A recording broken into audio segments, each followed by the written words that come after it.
L'amour inconditionnel, la clé de l'acceptation de soi chez l'enfant. L'enfance est une période de construction, où l'identité se forge à travers les interactions, les expériences, et, surtout, l'amour que l'on reçoit. Lorsque cet amour devient conditionnel, fondé sur la réussite scolaire, les performances ou la comparaison avec les autres, l'enfant perd de vue qui il est véritablement. Il cherche alors à répondre aux attentes des autres, à se conformer à une image qui n'est pas la sienne. Mais qu'advient-il lorsque l'amour est inconditionnel, libre de toute attente ? Comment cela peut-il transformer la perception de soi d'un enfant et lui permettre de grandir en harmonie avec lui-même ? L'acceptation de soi. Personnage. Léo, un enfant de 10 ans, introverti, avec un talent naturel pour dessiner. Marie, sa mère, douce et attentive. Enseignante, une figure d'autorité bienveillante, qui encourage la créativité. Paul, le meilleur ami de Léo, élève brillant et performant à l'école. Le salon, fin de journée, Léo est assis, la tête baissée. Sa mère, Marie, entre dans la pièce et remarque son visage inquiet. Léo, ça va mon chéri? Tu sembles préoccupé. Léo, avec une voix tremblante. Je n'ai pas eu une bonne note en maths aujourd'hui. Paul, lui, a encore eu un 10.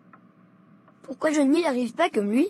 Marie, s'assoit à côté de lui, un sourire doux sur le visage. Léo, tu n'as pas à te comparer à Paul. Chacun est différent, et c'est ce qui rend chacun unique. Tu sais, les notes, c'est une chose. Mais qui tu es, ta gentillesse, ton imagination, c'est ce qui compte vraiment pour moi. Léo, les yeux remplis de larmes. Mais, si je ne réussis pas à l'école, tu seras déçu, n'est-ce pas? Marie, elle prend ses mains dans les siennes. Mon cœur, je t'aime pour qui tu es, pas pour tes résultats scolaires. Que tu sois premier ou dernier, cela ne change rien à l'amour que j'ai pour toi.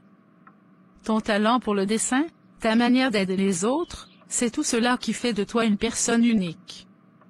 Ne laisse pas les notes te définir.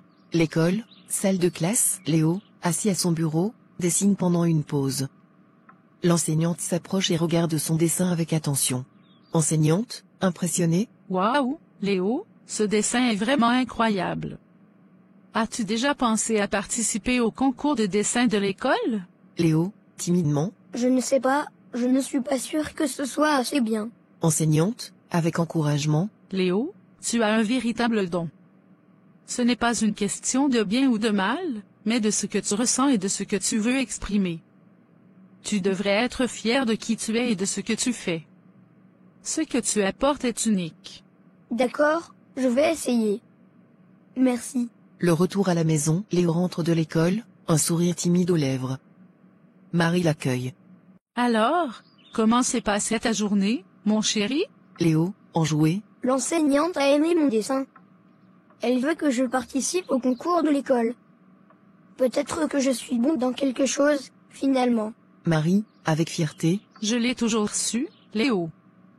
Tu n'as pas besoin d'être le meilleur en tout. L'important, c'est que tu sois toi-même. Et ça, c'est déjà exceptionnel. Ce cheminement vers l'acceptation de soi est essentiel, non seulement pour les enfants, mais aussi pour les adultes. Léo a découvert qu'il n'avait pas besoin d'être un élève parfait pour être aimé et reconnu. Ce qui fait la force d'un enfant, c'est l'amour inconditionnel qu'il reçoit et la liberté de développer ses talents, loin des pressions extérieures. Lorsqu'un enfant sait qu'il est aimé pour qui il est et non pour ce qu'il accomplit, il peut s'épanouir pleinement. L'amour inconditionnel est le socle sur lequel repose l'épanouissement de l'enfant. C'est en se sentant aimé tel qu'il est, sans condition, qu'il apprend à s'aimer lui-même. Parents, éducateurs, amis, rappelez-vous que chaque enfant mérite d'être aimé pour qui il est, et non pour ce qu'il fait. Encourageons-les à explorer leurs talents et à s'accepter pleinement. C'est en cultivant cet amour inconditionnel que nous aiderons chaque enfant à grandir en confiance et en harmonie avec lui-même.